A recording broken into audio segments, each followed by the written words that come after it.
Sue, stop. Beautiful. Okay. First of all, I just want to thank you all for being here. This is our 4th annual Multicultural Education in the 21st Century, but this is our 2nd annual collaborative building capacity for organizational change and educational equity with the Reach Center. So this is a marriage of multiple worlds, and I'll, at some point during our time together, I'll talk about how that marriage happened so beautifully. But I'd like to begin by introducing our keynote, who's really going to kick off our time together.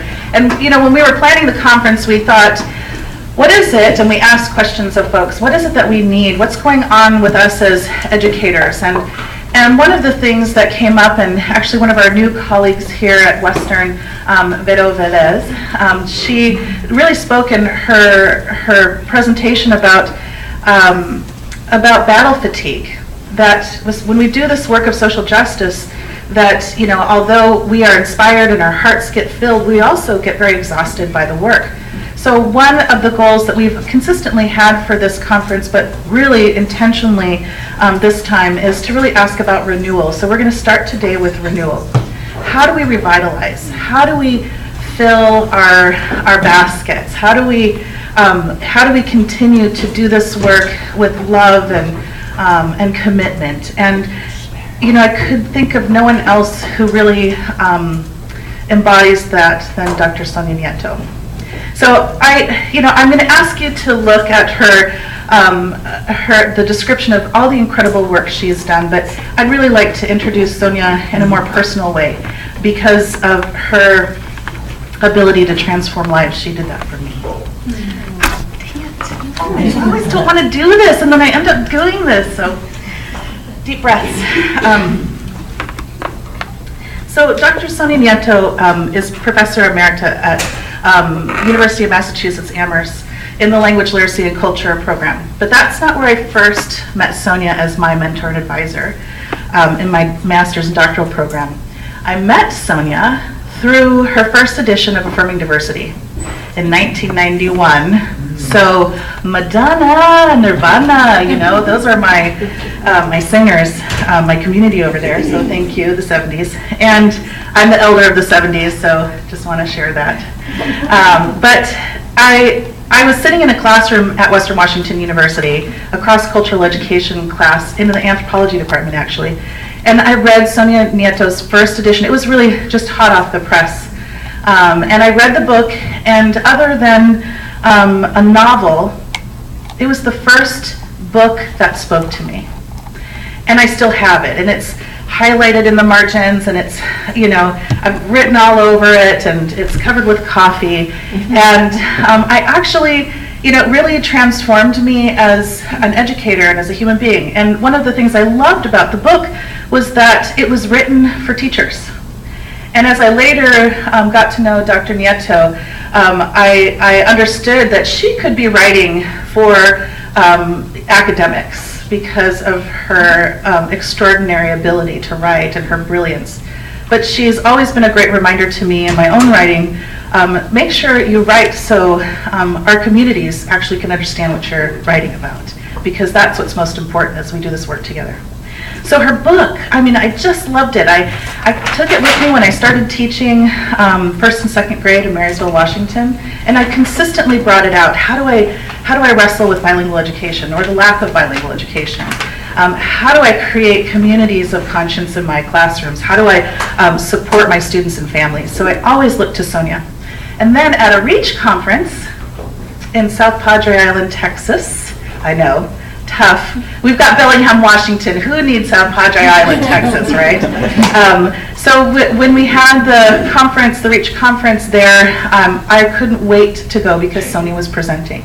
And so Sonia, her extraordinary beauty and her humanity just oozed when she was on that stage, and I thought, oh my gosh, she's as amazing in person as she is on paper. And so now this is where Sonia gets mad at me, but I'm going to do it anyway. Sorry, Sonia. So I was too shy to go up and introduce myself to her. So I don't know what was wrong with me. So I stormed off saying, why didn't I just go up and say hi? But I moped into the restroom, and guess who was in there washing her hands? Dr. Nieto! So like a good stalker, I go right up to her and say, oh my goodness, Dr. Nieto, I'm your biggest fan. You know when you say something and you think, oh, what was I thinking? And so I just saw the flashes of security coming, and that was the end of my time in South Padre Island, Texas. But instead, Sonia said, why don't you come have lunch with me? And all the other keynote speakers. I was blown away. And so that gives you a sample of this incredible woman who I admire so greatly. And then on the car ride back to the hotel, she said, why don't you come study at UMass? And I had not actually thought about, I knew I wanted to go back to school, but with that kind of support and mentorship, it was transformative. So, Sonia, thank you. And she didn't stop with me, of course. She's been, I would love to say it was just me that had this profound relationship with Dr. Nieto, this transformative moment. But Dr. Nieto has been that for many, many, many people. In fact, she's been the bar that I set for myself, that to make sure that I'm there for my students like she is for me. And I will try to live up to that. So I'm so honored to welcome Dr. Nieto up here for all of you. I know that I've built up Dr. Nieto, but I want to say that this moment will be worth it for all of us. And she has a book coming out in September, so you're getting the sneak preview. So you can all run home and say, Dr. Nieto, I know it's coming. So I just want to thank you for coming again to Bellingham and to continue the circle of community for all of us. So thank you, Sonia, and welcome.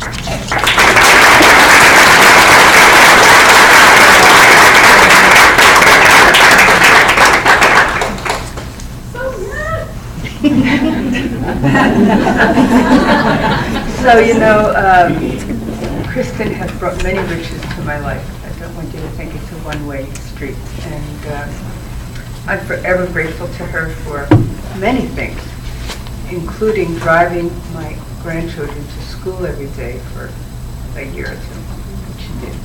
She went her way. Anyway, so I'm really happy to be here. I really love Bellingham. It's so beautiful. South Padre Island has nothing compared to Bellingham, really.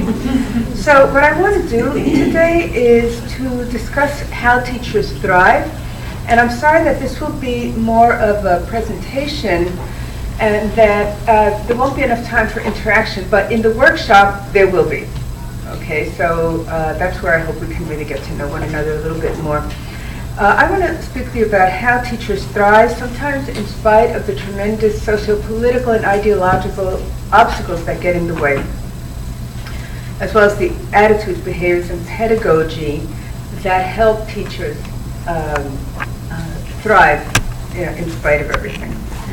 So this talk is based on interviews with 22 teachers around the nation, and I'll tell you a little bit about that. So this is them, and I'll tell you more of how I found them. So this is the book. It will be out on September 26th, a day after my birthday. So they're going to try to get it by September 25th. It's called Finding Joy in Teaching Students of Diverse Backgrounds, Culturally Responsive and Socially Just Practices in U.S. Classrooms. And Kristen mentioned that I have always made it a point to write in a way that I hope is theoretically sound, but also accessible. And because after all, who are we writing for? I think that's a question we always have to ask. So this book is going to be published by Heinemann, a publisher that I've never worked with before, but that is very teacher-oriented, and that was important for me. And I've been working with wonderful people there. And these are the people who I'll be talking a little bit about today. Of the 22 teachers, I always have to select just a few because there's so much from all of them, so I don't mean to exclude any of them. But I'll share some of their stories with you. So let me just tell you a little bit about the structure of the book. because I think it's really important not to just tell stories, but to have a foundation for understanding the context of education, and that's in theory and research and so on. So part one is about the current context and taking stock of where we are, where I discuss the socio-political context really, and what's happening with legislation, with expectations of teachers, with the whole culture that we're living in. And the second chapter is on professional development and what's been happening with professional development, especially the standardization of professional development and so on. And evaluating teachers based on student test scores and all of that stuff. In part two, I look at the profiles of thriving teachers, and each of the chapters is about 2 or 3, or in the case of chapter 6, 9 teachers, and I'll tell you why in a moment. So I highlight a number of teachers in each of the chapters with a theme that really came out strongly for those teachers, but all of the teachers, I have to say, almost all of the teachers could fit into any of the chapters because they really embody what these values are about. Chapter 3 was actually published, or part of it, I expanded it greatly for this, but a model of it was published in a journal called Teachers of Color. It's a magazine, Teachers of Color magazine. It's whom you teach, not just what you teach, where I highlight 2 teachers. The moral dimensions of teaching are, how we've lost this moral imperative in teaching. Chapter 5 is about teacher learning and how important it is for sustaining teachers. Chapter 6 is teaching that honors language and culture. That's one that has 9 teachers because the way that I selected these teachers usually was when, I speak a lot around the country, and when people would invite me, and this is 3 or 4 years ago, I would ask them to nominate a teacher who was thriving and who was doing well with a diverse group of students. And so that's how I got the teachers. And when I went to Marymount Loyola University in LA, and I spoke to Magali Labadens, who is the director of bilingual education there. I asked her if she could nominate a teacher who was thriving and so on, and she said, no, sorry, I can't do that. I said, really? She said, no, I just have too many. I can't just nominate one. So she nominated these 9 teachers, and we had a group session. And so and most of them, all of them were bilingual or ESL teachers or both. Chapter 7 is about teaching to nurture students' dreams. And chapter 8 is something that I first actually did as a keynote and then turned into a chapter at the Teachers for Social Justice Conference in San Francisco last year. And that was a lot of fun. That was 3 teachers who I highlighted. And part 3 is, what have we learned from these teachers, and what does it take, and what does it mean to become a culturally responsive teacher? And chapter 11 is what I'm going to be focusing on today. So from surviving to thriving, the role of hope in teaching. So what does it take from what I have learned through these teachers? And I have to say, it's not only from these teachers, but from my 40 years in education and all of the teachers who I've interviewed and many of the teachers who I have worked with over the years. I've learned that what it takes is a lot of stuff. Being a learner of content and being a learner of students are really up there. Keeping abreast of the profession, really, really important. Keeping alive and active in the profession. Working tirelessly, of course. There's one of the teachers who I interviewed said that he made it a point since he was in his 11th year of teaching to be a mentor to new teachers, and at 6 o'clock going around the building to make sure that he would kick teachers out so that they would go home and have a life other than teaching. Because he said it's great to be really involved in teaching, but then you need to, work tirelessly, but shedding more than a tear or two. I often say that my first year of teaching, I cried more than I laughed. And my father would pick me up from school. I was 22 years old, and I'd be crying in the car, about how difficult a time I had had. understanding of pitfalls, but believing in the noble ideals of public education and being hopeful, and I'll say more about that later. So these are the things that I want to focus on today. What are teachers' perspectives on what it means to thrive? And that's what I focus on in Chapter 11. Thriving despite anxiety and frustration, insecurity. And then diverse perspectives on what it means to thrive, as caring, as being alive, as living one's values, as having autonomy, as learning. It's about relationships, it's not about test scores, and finally thriving is valuing students. And I'll give you examples of each of these. So this is Jeffrey Winokur, and he is currently a teacher at Parkway Northwest High School for Peace and Social Justice in Philadelphia. And of course, these are their real names and their real schools. If possible, I don't like to use pseudonyms for teachers because then they don't get the credit that they're due. I've even read ethnographies in which teachers are identified as teacher A and teacher B and teacher C, and I'm sorry, I refuse to do that.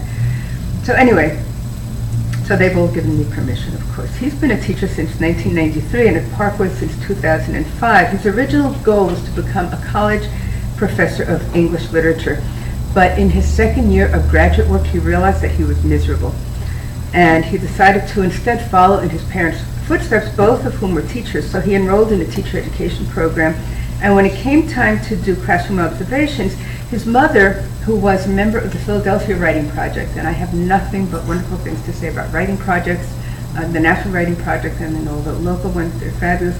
So his mother told him about a couple of fantastic teachers that she knew through the project, and Jeffrey went to visit them, and he said, after one day, I was like, this is it.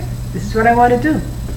His students are mostly working class, primarily African American and Afro-Caribbean, and his school is known as a safe school. So recently it's been attracting more LGBT students as well, and other young people who don't always fit in to some of the bigger high schools in the city. And the curriculum is also, well, the school is called the School for Peace and Justice, obviously, so it's more attuned to the realities of urban students and students of diverse backgrounds, and it has a social justice framework. And he said that his school has been enormously successful in graduating students, much more than other schools in urban areas, even in Philadelphia, and that some 99% of Parkway graduates go on to some sort of post-secondary education. And this in a school system like most urban school systems that tend to have over 50% dropout rate of African American, Latino, and other students in urban schools of other backgrounds. So when I asked him if he was thriving, he said, I think I am thriving, but sometimes, it doesn't always feel that way. And this was a common feeling among the interviewees. And so here I thought I was getting all these thriving teachers, and yes, they are, but we really need to recognize that it's a continuum, and you may be thriving one day and feel like down in the dumps the next. Hyung Nam was even less certain, even though he's the quintessential social justice educator. Hyung, I met him, he was nominated by Linda Christensen and Bill Bigelow when I went to the Rethinking Schools conference and was the keynote speaker there about 3 years ago. He's been teaching for the past 13 years, and he's currently at Franklin High School in Portland, where he teaches history, political science, economics, global studies, and the occasional guitar class. Shortly after beginning his career, one of his colleagues returned from this conference with all these materials from the organization Rethinking Schools, and that changed Hyung's life. He said he feels fortunate that he found Rethinking Schools at the beginning of his career, even more so when he discovered that two of the founders of the organization, Bill Bigelow and Linda Christensen, were teachers in Portland at the time. And they are very active, of course, in Rethinking Schools. As a beginning teacher, he said he was struggling. So his relationship with Rethinking Schools has had a profound impact on his teaching and his life. And he thinks that without it, he probably would have given up as a teacher early in his career. Everybody needs something, and this is one of the biggest lessons that I've learned from doing this research. Everybody needs something, and teachers need to find as many of those somethings as possible in order to sustain their energy, imagination, creativity, and hope in teaching. So he especially appreciates the collegiality that it offers, and that's something else that I've learned. Without the collegiality, it's really hard to maintain that hope in teaching. He admits, though, that like all teachers, he has bad days. And it's on those days that collegiality and friendship really matter. When I interviewed him at the Rethinking Schools conference, he said, I benefit vicariously from seeing the energy and inspiration of other teachers on those days when I feel tired and weak. At the same time, when I first interviewed him about thriving, he said, maybe I'm the wrong person for this. I guess it's hard for me to say that I'm thriving. And he said this because he'd been through a tough couple of years when he questioned whether he should even be a teacher. I'm sure that many teachers have felt the same way. And so he confessed, I was really scared and just thinking my whole identity has been for over a decade based on being a social justice teacher. That's my primary role in the world and what makes my life meaningful. And I was so scared in thinking, what if I'm not cut out to do this and I can't continue to do this? What am I going to do with myself? It's heartbreaking, you know. Fortunately, the following year he had one of his best years ever. But this experience, I think, highlights how vulnerable teachers feel, even those who are thriving. I just got an email from a 42-year veteran of teaching, Mary Ginley, who I don't talk about in this book, but has been in so many of my books.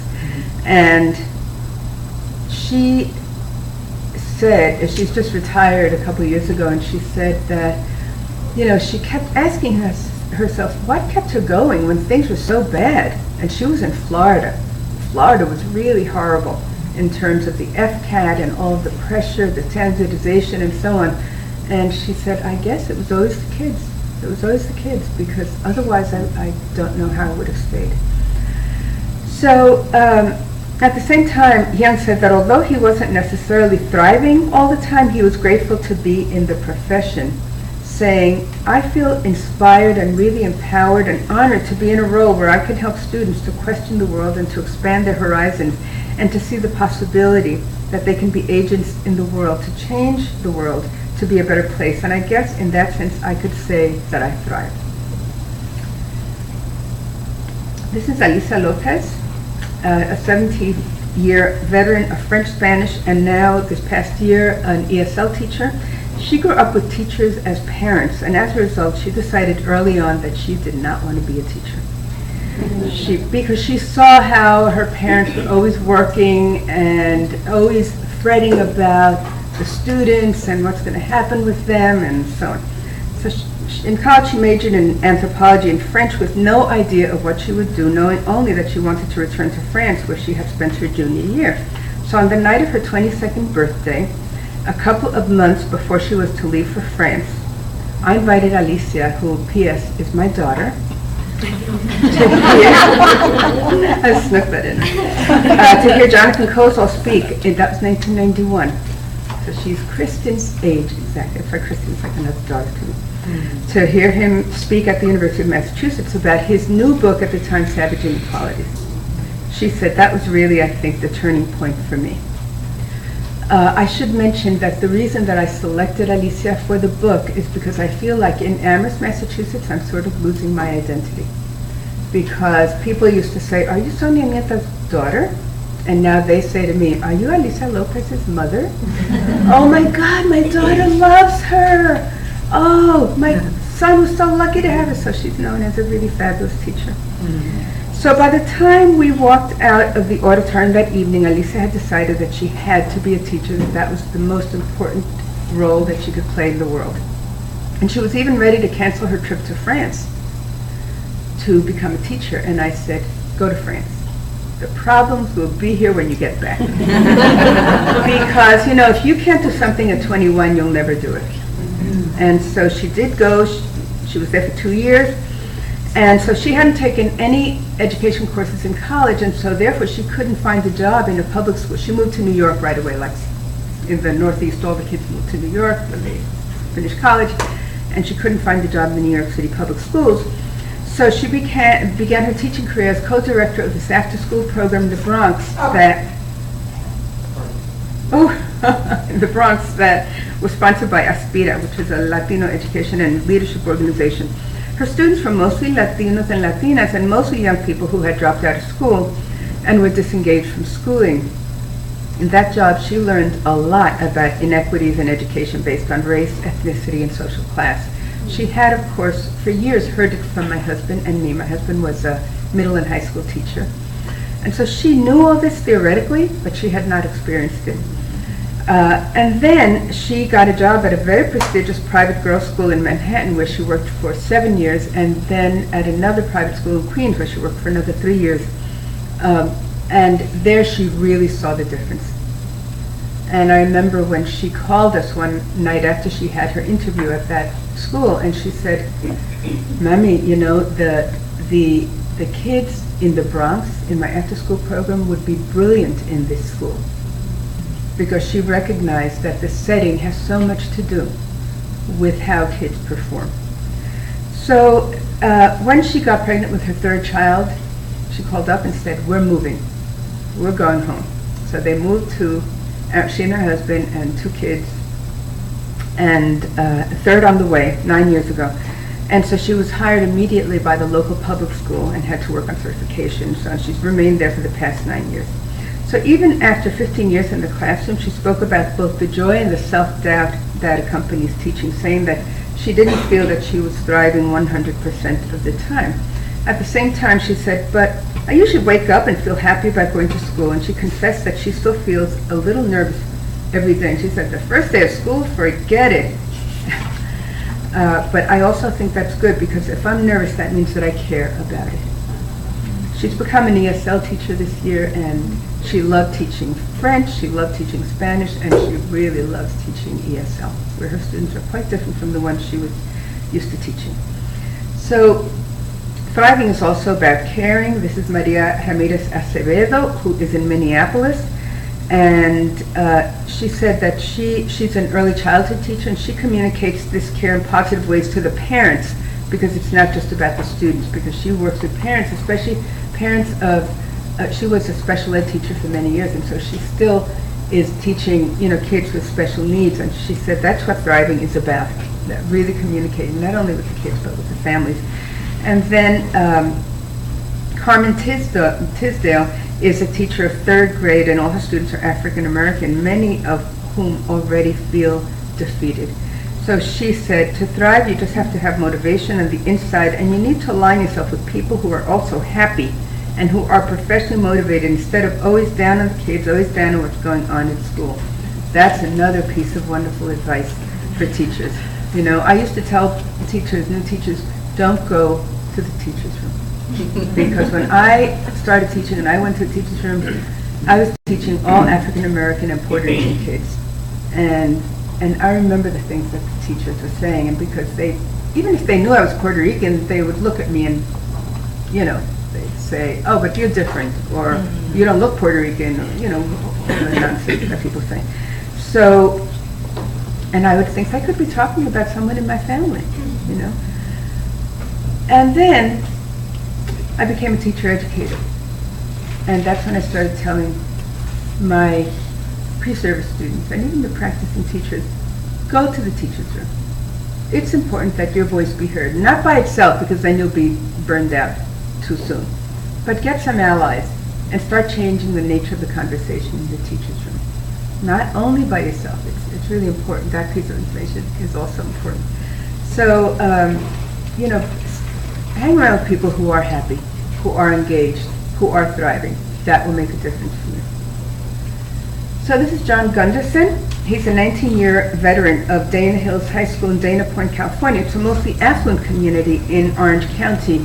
And although it's primarily white, about 20% of the kids are kids of color, and there is a section in town that is not as affluent as all the other sections. He's taught there for his entire career, and he went to high school there. His father was a teacher, but he didn't encourage John to follow in his footsteps, saying, "Oh no, you don't want to be a teacher," which I think is, you know, too often happens, actually. I think, you know, I think it's important to say to the most able, the most capable students, have you considered teaching? You know, you have to be smart to be a teacher. and to get them into teaching. And while he hadn't really considered teaching until after graduating from college, as a former soccer player, he thought first about coaching. And so when he found his way into teaching, John realized it was what he was meant to be doing. And just like Jeffrey Winokur, he said, I went into my first classroom and I realized the second I walked in that it was the best decision I'd ever made. I was like, I'm going to teach for the rest of my life. It was just wonderful. I had an opportunity to student teach where I went to high school, so 5 years after I graduated from Dana Hill High School, I was back there teaching. I got into my own class and I just felt alive. It was me. I was lucky I made that decision at 22. I just felt I was lucky because some of my friends have searched to find what was their calling, and I felt like I found mine at a very young age. He's also an instructor at a local college at Chapman University, and that also keeps him very engaged. And he's not the only one. Of the 22 teachers who I interviewed, I would say about 5 of them, and I wasn't looking for this necessarily, about 5 of them have, are faculty, adjunct faculty at a local university, or more than one. So that was 19 years ago, and John is still at the same school. So for him, teaching is really at the very heart of his identity. He said, I can't think of myself as ever doing anything else. That's definitely a core part of me. He considers himself to be thriving because he loves his job and his students, and he looks forward to going to work every day. And he expects no less from his students. He said he tells them, I love my job, and if you can't see that, I'm not doing it right. Even if I've had a tough day with my own children, I'm not going to come in and give you half of me. When I'm with you, you get all of me, and in return, I expect you to be here too. And when I asked him if he was thriving, he thought about that, and then he said that thriving depends not just on a teacher's feelings, but on the reaction of students and their parents. And it's not just about teachers thriving, but about learning thriving. So he said, so if you ask me if I'm thriving, I hope I am, but I think I am because I try to engage kids in something meaningful every day. John is very fortunate, he realizes, because he teaches psychology classes mostly at the high school, and so he has students work on a playlist of their lives and write about themselves. However, lately he's been pressured to make it an AP class, which he doesn't want to do because he wants kids of all so-called abilities in there. And he's teaching more social science, other social science classes, social studies, history, geography, and so on. But he says he doesn't want people to think that his class is over when the bell rings. Instead, he said, I want them to talk about it with their friends. I always tell parents at back to school night, if you haven't heard about my class yet, I'm not doing my job. So this is Adam Heenan, and you'll notice the t-shirt. He also, it says, I am a teacher, very proudly emblazed. He got that, he said, from the civil rights movement of the men mostly wearing the placards that said, I am a man. And, and he said it was about respect and dignity for the profession of teaching. He's definitely a social justice teacher. He also has, inspired by his teacher Bill Ayers, he has 2 tattoos, one his left arm, one his right arm. One says audacity, the other says humility. Both things that one should carry into the teaching profession. He's a social studies high school teacher in a large urban high school in Chicago, and his students are largely Latino and African American. He's comfortable in teaching this community because as a child he attended schools with large numbers of African American students, and he's also taken it upon himself to learn Spanish. And he definitely has a multicultural and social justice perspective. As a senior in high school, he was nominated by the superintendent of his school district for the Golden Apple Award. That's the scholarship in Illinois that pays a large part of the cost of college for 100 high school students in the state who want to pursue teaching and who agreed to teach for at least 5 years in a, quote, school of need. And he said, well, that was perfect for me because that was the only kind of school that I wanted to teach in. And he said this was a way for me to serve my community and do what I love and kind of make it my career, make it what I am as a person. He also talked about the values that are important to him as a teacher, the same kinds of values that he wants to instill in his students. honesty and resilience, dignity, resourcefulness, and consistency. Those are the things that have constructed my teacher identity so far. And he was also confident that he was having an impact on his students. So this is what he said. So do I think they come away from my classroom being better human beings? Yeah, I do. I think so. I think they're better off because I'm here. That sounds so egotistical. But I like to think that my students come away learning from my class, even if they didn't learn exactly what I had in mind. They come away with a broader world view. And he gave the example of a project that his students were working on homelessness in his economics class. Besides developing empathy for others, he also expected the project to benefit their community. It wasn't just for grade, he said. For me, they have to create something of value for other people, not just themselves. And this is Jeffrey again, that thriving is about having autonomy. So I said he's currently an English teacher at the School for Peace and Justice in Philadelphia. And so his mother told him of a couple of fantastic teachers. Bob Fetcho, who's now a faculty member at the University of Georgia, but who was a teacher in the Philadelphia schools for 17 years with 100% African American students. And Bob, I should mention, is white and has done fabulous work with these students. And Marcia Pincus, who I haven't met, but was also like this fabulous teacher. And so they were both teaching at Gratz High School, and who his mother knew through the Philadelphia Writing Project. So he said, after one day, I was like, this is it. This is what I want to do. And I've mentioned that his students are mostly struggling lower middle class students, primarily African American and Afro-Caribbean.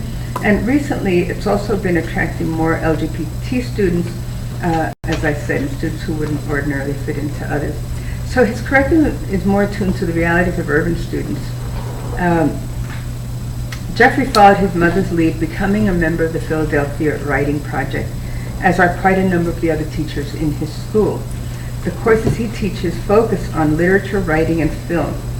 He's unswerving in his commitment to being a social justice educator, and one reason is because of the inequality and injustice that he sees in public education and society in general, and another is because he sees how students' identities are made invisible or disparaged in school, and he understands how curriculum can counteract these things.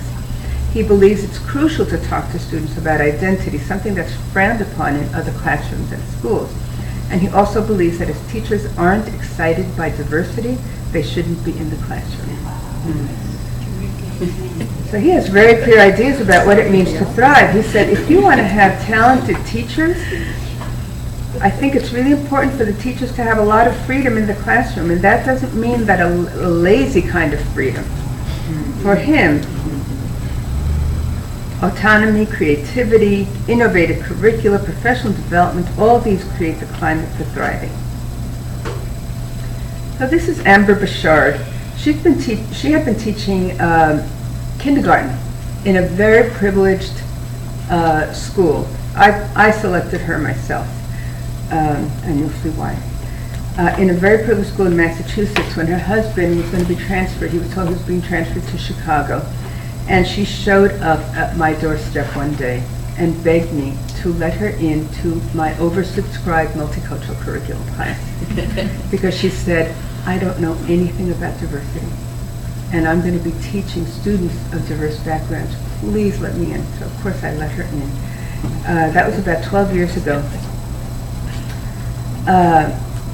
So she said that, she felt like she needed to learn so much, but really after she took the class or during the class, a lot of light bulbs went off for her, and she realized that her privileged kindergarten students also needed this perspective, that it wasn't just the black and brown kids that she'd be teaching in the Chicago area. So she moved to Chicago and she landed a job in a very different context. So she now teaches language arts to middle school students in Plainfield, an urbanized suburb that was really becoming linguistically, culturally, and racially diverse. I mean, they have 32 languages represented in that school.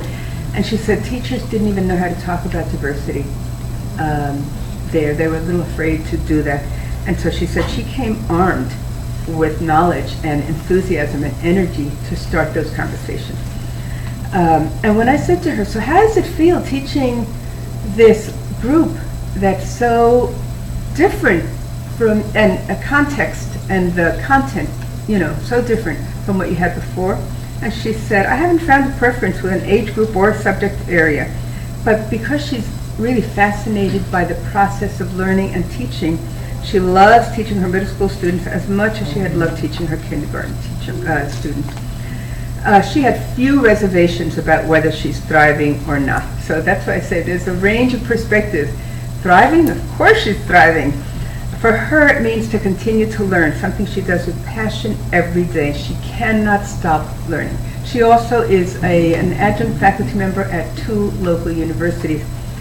And she has since, when she left Massachusetts and moved to Plainfield with that enthusiasm and energy, she enrolled in a doctoral program and she got her doctorate in multicultural education. And she's still a middle school teacher, which she loves. So she said she'd like her students to think, yeah, she's thriving. Look at that passion. You can't not catch it. She's as enthusiastic a learner as I've ever met. So she's completed her doctorate. She's always on the lookout for opportunities to extend her education. And her summers are especially full of learning experience. She said, in the summer, teachers typically think they have the summer off. But for me, summer is the time to refuel my own brain and change my own perspective and enhance my learning. So I find seminars. At the time that I interviewed her several years ago, she was preparing to attend the National Endowment for the Humanities summer seminar focusing on the philosophy of Hannah Arendt. She's also received a Freeman grant as well as a number of Fulbright grants, and she's traveled to China, South Africa, Peru, Mexico, and Japan on these grants, on these Fulbrights and other grants that she's received. And the purpose for her is to bring back new perspectives and resources to enrich her curriculum and classroom. So this is another lesson from these teachers. Keep active, keep learning, keep doing, keep bringing things back. All of them had stories like that to share. She also pursued national board certification in language arts, and she called it a powerful learning experience. Her excitement about learning is infectious. As she said during her interview, she became a teacher because she loves learning, and she continues to be a teacher because she wants to share that passion with her students, both her middle school students and before that, her kindergarten students and also her graduate students at 2 local universities.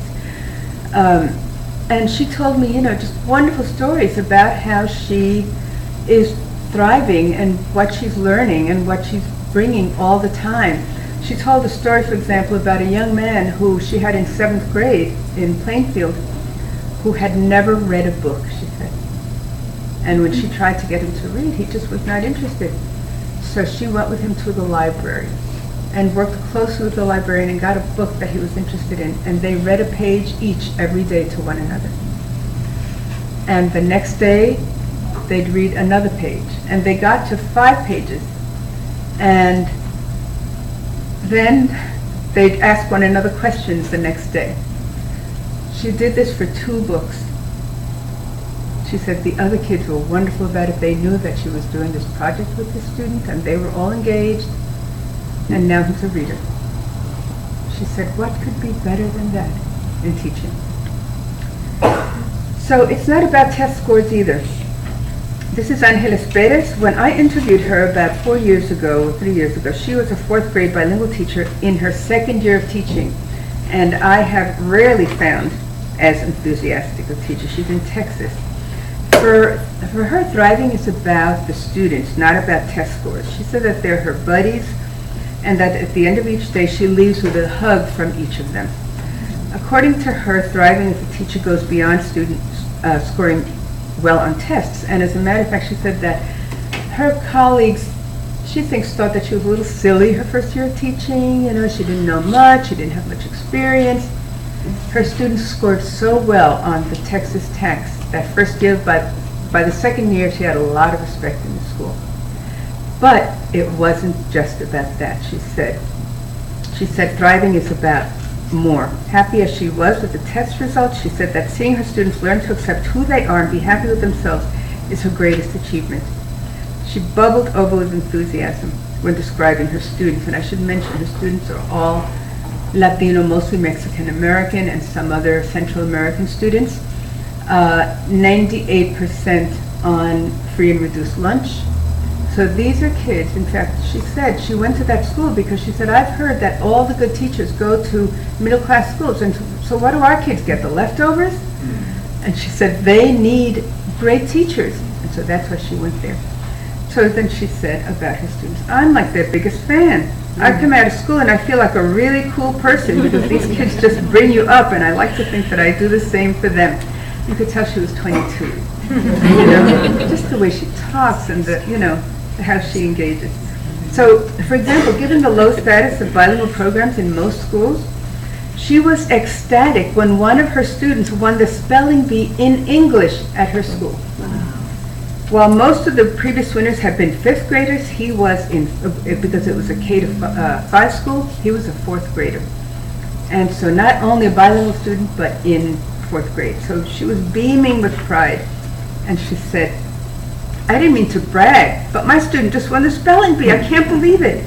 That for me was so big that I felt like I won the spelling bee. Their success is my success, I guess. She did say that she went running down the hall, telling everybody, waving the award.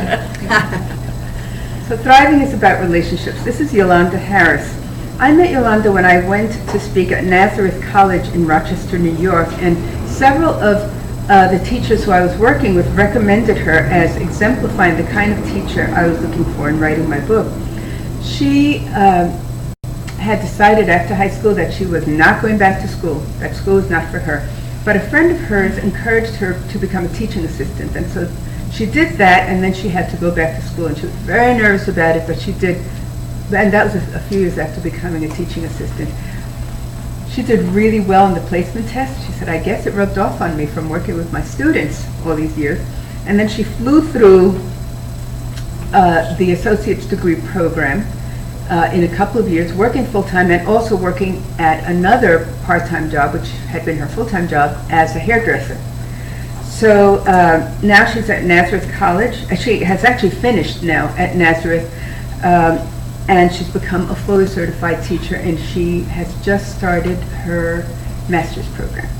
So a real success story. So I told you where she began. So she works in a special education classroom working with only boys, all Latinos and African Americans. She said both teachers and other students, quote, didn't think too highly of the students that I worked with. They were labeled emotionally disturbed, and they were, according to the conventional wisdom, quote, the troubled kids, the kids that are not going to go anywhere in life, the kids that are going to end up in jail or dead by the time they are at a certain age. But Yolanda had a special way with my boys, as she called them. Part of the school, because it was restructuring, having been named an underperforming school, I have all this in quotes, of course, was going to be made a boys' school exclusively. So although she had her choice of schools that she could apply to when she finished her undergraduate degree, she had decided that she wanted to return to the same school and work with her boys, because she explained that despite its challenges, I like working with the boys. So for Yolanda, thriving is helping to improve students' lives and the communities in which they live. She builds relationships by expecting a lot from them in terms of both their behavior and work. At the same time, she relates personally to their experiences. A major concern for her is counteracting the negative messages about young men of color that her students are bombarded with daily in the school, the community, and society in general, and through the media. And so she gives her students positive messages about themselves and their community. As she says, I'm constantly trying to tell them, don't believe her, don't believe him. You can do it. Believe that I work for you and that I am here for you and that I want you to feel good about yourself. And she said, because I noticed so many of them have heard so much negativity from those that should be believing in them, and they start believing it themselves.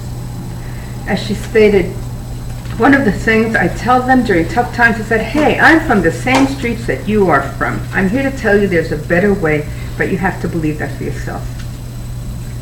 So thriving is about valuing students.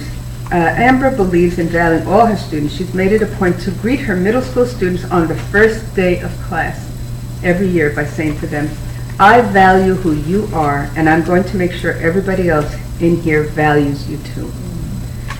In order to value them, she says she needs to really get to know them and learn about who they are. Because of this commitment, she does a lot with both family culture and personal culture. As she says, this starts from the very beginning of the school year, and we become very close as a class and as individuals. But before taking the course in multicultural education, she felt that she didn't really know how to value students of all backgrounds. And after taking the class, she said, I just needed someone to say, you don't have to be black to do this. I needed you to say, it's okay if you don't know it. It's okay for me that I grew up in a relatively privileged life. For Amber, being given the freedom to bring up conversations about race, diversity, and privilege in the classroom and school has been crucial. And she's brought that message to other teachers who might feel uncomfortable in doing it as well. She started a culture club in her school. Now they're in 3 schools. She started so many things. I mean, a multicultural club with the students and so on. Thriving is about valuing students, and this is another example. This is Roger Wallace. Kristen, you may remember him. When I interviewed him in 2011, he was in his 37th year of teaching. He had been the only African-American male teacher at Fort River School in Amherst, Massachusetts, since he had begun teaching there. He just retired in 2012 after serving 39 years in the system. The school is pretty diverse, with about 60% white students and with African-American and Latinos and Latinas, Cambodians, the children of international graduate students, and others making up the remainder. And in terms of social class, his students range from those who are very wealthy to those who live in poverty. It's a college town, after all. Roger originally planned to become a juvenile justice lawyer, and he did well in his law boards, having been admitted to the University of Virginia Law School. But something happened on his way to law school. He got hooked on teaching. He was a member of the Clark University basketball team, so he started hanging out with kids from the neighborhood, coaching and playing ball with them. He'd always had a knack for talking with kids, so in his senior year, during a semester-long internship in an after-school program in Worcester, Massachusetts, he realized his passion. He found the work so rewarding that he said, where can I work with a body of kids before they get into a great deal of trouble? He realized, he said, that to help kids before they got into trouble and to keep learning the things that he loved, because he's an insatiable learner, it had to be in school. He's an exceptional teacher of all kinds of students, but as he explained, I do know that in 6th grade the expectation is that if there's an African American child, they're coming to my class. That's the expectation of the families in town. But other parents of other students, white students and students of other backgrounds, also want their kids in his class. So he always has very diverse classrooms. They know his reputation as an exceptional teacher, and they also want him to be a teacher of their children. This year I've been on a committee that has started an award in his name for a teacher in the Amherst Elementary Schools, the Roger L. Wallace Excellence in Teaching Award. So for him, there's no greater calling than teaching. And as a black man, he said he has certain responsibilities. He says, I remember my cultural history and what was important to my grandma and granddad and my mom. I'm a black man, and with that comes certain responsibilities. Another part of his cultural legacy, he says, is to accept all children for who they are, rather than what he or anybody else expects them to be.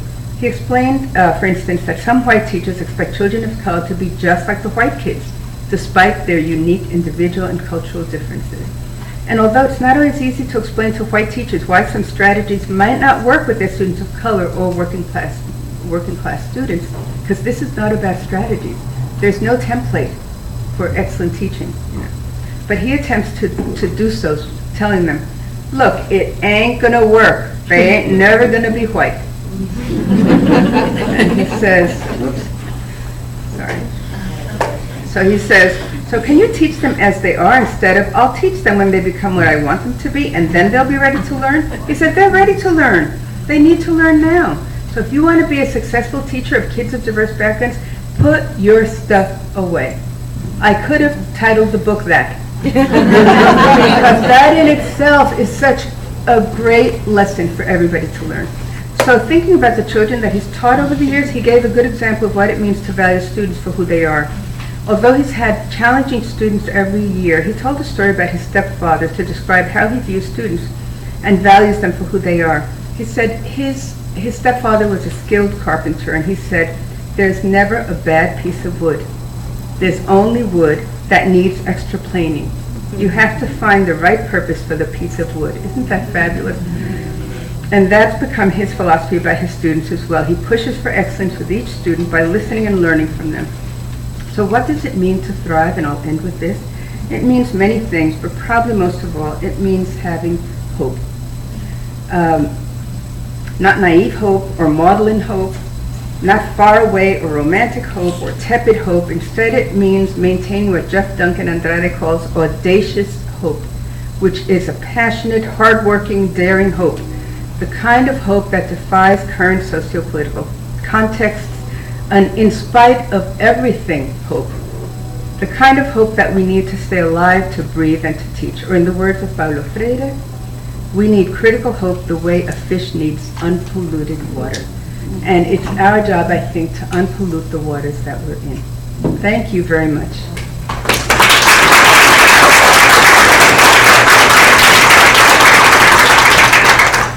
So I'll be meeting half of you here and then the other half